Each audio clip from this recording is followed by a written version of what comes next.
Yeah, I mean, we actually have this cool little club that's all the former presidents, and it's pretty awesome. Like Lincoln, he's everything you think. But I'll be honest, like Andrew Jackson, he's kind of a jerk. Like, don't tell him because like you don't want to get on his bad side. But yeah. Oh, hey, sorry, I didn't realize we were rolling. Um, hey, it's George Washington, and I gave a farewell address at the end of my time in office, and it's pretty important stuff. But from what I hear, like you guys, this modern era just doesn't understand it. Like the words I used, and it was like a really long speech. So what I'd like to do is I'm going to give you my speech, but I've worked with a coach to help me clean up my language and make it something that is more understandable for you guys. So what I'd like to share with you is my farewell address to our country. Friends and fellow citizens, elections are coming up, and it's time for you to decide who is to be trusted with the position of the President of the United States of America. It also seems like a good time to let you know that it's not going to be me. Please be assured that this has not been an easy decision for me. I thank you for your trust so far. I just think it's time for me to spend some more time with Martha and maybe find a hobby. I hear this Fortnite thing is pretty awesome. I've served as your president for 2 terms, and I really didn't want to do it either time. I tried to quit the first time, but the country was in trouble and everyone around was begging me to stick around. So I did. I'm glad to report that the state of this nation is in good order. Things are running smooth right now, and I feel that no one can complain about my decision to retire.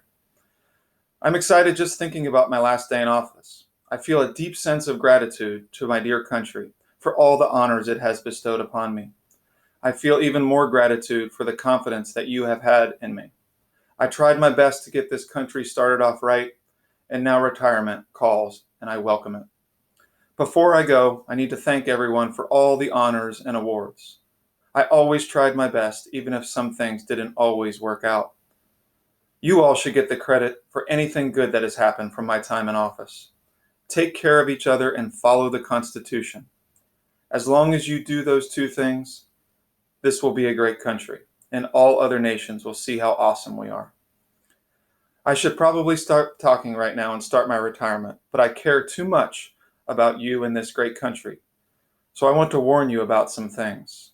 I sense danger ahead, and I want to offer you some advice. This new government is special, and rightly so. It is a representation of our independence, our freedom, our peace, our safety, and our prosperity. But it's not always going to be this way. Enemies will try to divide us. This nation, enemies will try to divide this nation or make you lose faith in it. It is of great importance that you unify as one nation, indivisible, cheering and cherishing this country. Preserve your nation. Make her your top priority. Jump to defend her, even at the first suspicion of foul play.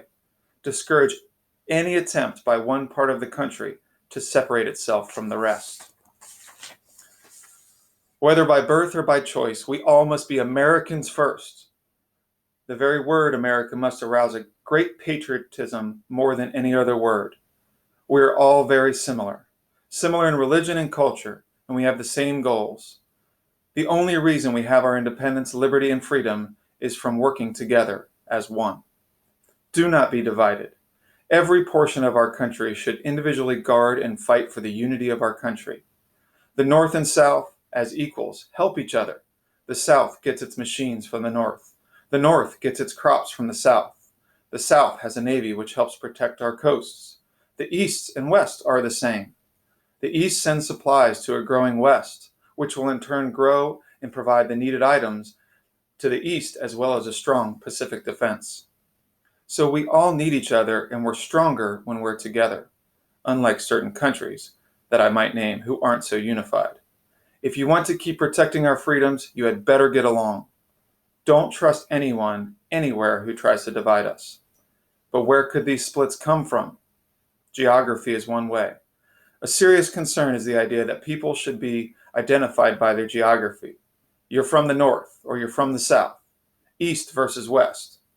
I'm from the Atlantic and I'm from the Pacific. People are going to try and divide and emphasize these differences.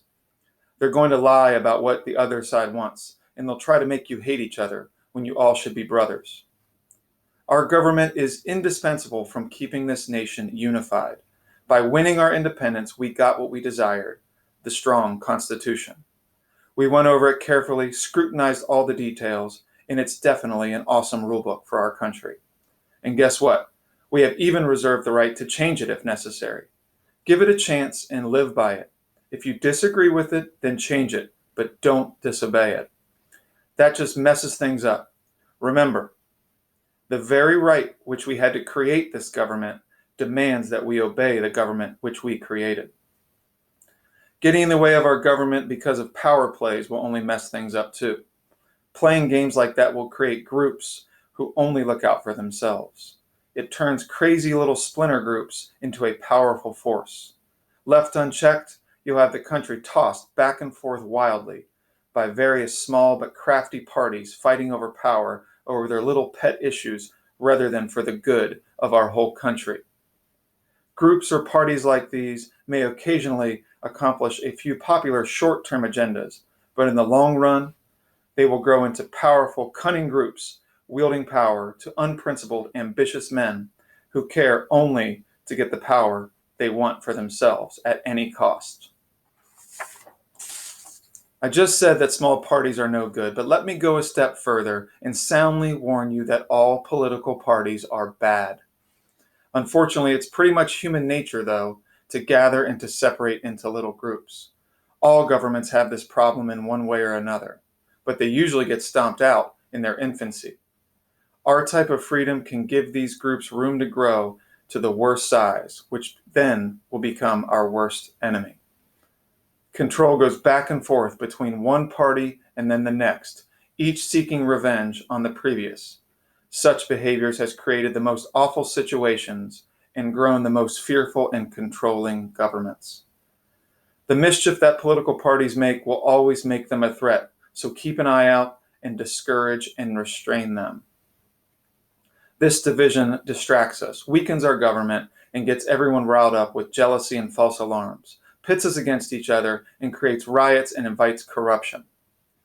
It also opens the door to other countries getting a hand in our system, and then we're just going to become their puppets. Beware of letting one person get too powerful. Do not let all the power shift into one office. That creates tyranny. And just look at human nature and how much we love power. Divide up the power and get everyone to watch everyone else. Experience, both ancient and modern, shows the wisdom of dividing up power. For our country, religion and morality are vital. Politicians, as well as the common man, need to be pious and respectful. We could write a huge book on all the ways that being a good politician is tied to being moral and ethical and religious. So virtue is the root of good government. Never stop learning. Promote knowledge as a high priority. The government will only be as smart as the average person of our country.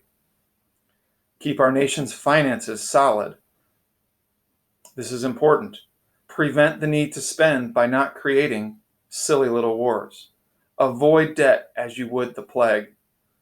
In times of peace, work hard to pay off the debt, which may have been caused by previous wars. Pay your debts unless you want to leave your children with the burden of our mistakes, lest we thrust our children the debts which we have created.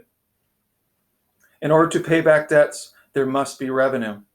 And in order to have revenue, there must be taxes. And look, I know that no taxes are convenient, fun, or pleasant.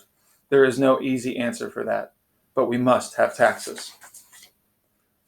Try to stay at peace with everyone. Basic decency says to do this. And isn't it good policy to do so?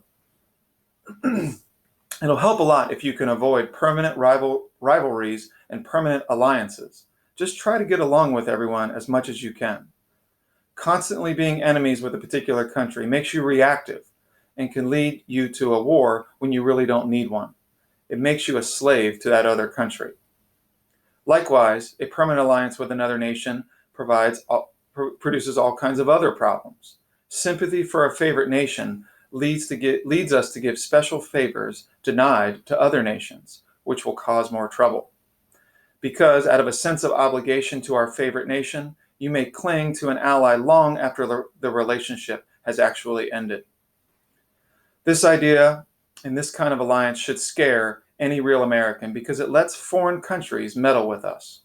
And remember, if a brand new nation like ours gets too attached to a big, strong country, you know we'll be stuck in that relationship forever. Too much hate for one nation or too much love for another are blinders. If you are a flake or a bully, you'll lose respect in your own country and become a puppet to be manipulated by others. Since we're out here across the Atlantic, we get to do our own thing, and that's pretty cool. And if we just keep it together for a little while, we might be strong enough to stand up for ourselves. And if we're tough enough, other countries won't want to come over here and start anything. My words of warning are only offered so that we don't make the same mistakes that other countries make. I don't want to have political parties fighting. I don't want to be puppets of other nations or to be constantly entangled in the business of other nations. My time as president will serve to you and to the world that I have tried to be guided by these principles. My conscience is clean, and I have done my best. Oh, and one more thing before I go. There's a war going on in Europe right now. We need to stay out of it. We need to stay neutral. I know that there are some legit reasons why we should join in, but I think it's more important that we give our nation some time to grow and get on its feet. Now, looking back on my 45 years giving my life to this country, I am sure I have made some mistakes. For that, I am sorry. But now I look at my age, and I know my time on earth is coming to an end. Speaking of being gone, I'm really looking forward to this retirement. I'm especially looking forward to the sweet enjoyment of hanging out with my wife, Martha, our friends and neighbors under the good laws and free government of our great country. I leave you now to retire to the happy reward of my hard work. With mutual love and respect, yours always, GW.